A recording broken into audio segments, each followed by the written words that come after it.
Yemen के militia समूह Houthi ने लाल सागर में गैलेक्सी लीडर का नाम के मालवाहक जहाज को हाईजैक कर लिया। यह जहाज तुर्की से भारत आ रहा था।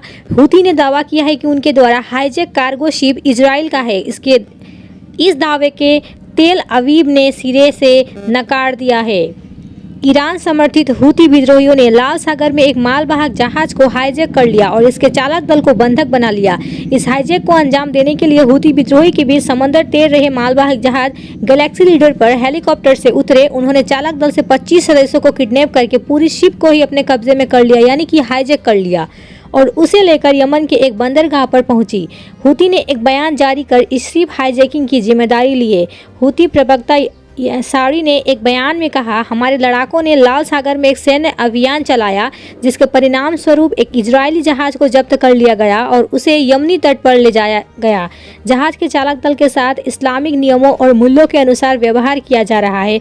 हूती ने बार बार धमकी दी थी कि वो गाजा में हमास के खिलाफ इजरायल को क्रूर आक्रामकता के खिलाफ लाल सागर में तेल अवीव से संबंध रखने वाले जहाज़ों का निशाना बनाएगा। हूती ने कहा कि उसने इजरायल से संबंध होने के कारण गैलेक्सी लीडर नाम के जहाज का अपहरण किया और चालक दल के सदस्यों को बंधक बनाया, लेकिन इजरायल ने हूती की इन दावों को सिरे से नकार दिया। यहूदी राष्ट्र ने इस घटना के लिए ईरान को दोषी ठहराया और कहा कि हाईजैक किया गया जहाज का संबंध इजरायल से नहीं है। इजरायल रक्षा बल के एक बयान में गैलेक्सी लीडर के अपहरण की निंदा करते हुए वैश्विक स्तर पर बहुत गंभीर घटना बताया।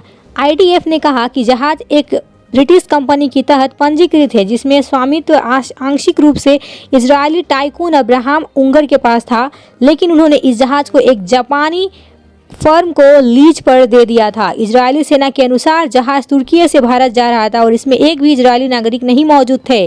शिप के 25 क्रू मेंबर्स ने यूक्रेन, बल्गेरिया, फिलीपींस और मैक्सिको सहित अन्य देशों के नागरिक भी शामिल हैं। IDF ने हूती विद्रोहियों द्वारा जहाज के अपहरण के लिए सीधे तौर पर ईरान को दोषी ठहराते हुए जोर देकर कहा है कि ये इजरायली कार्गो शिप नहीं है।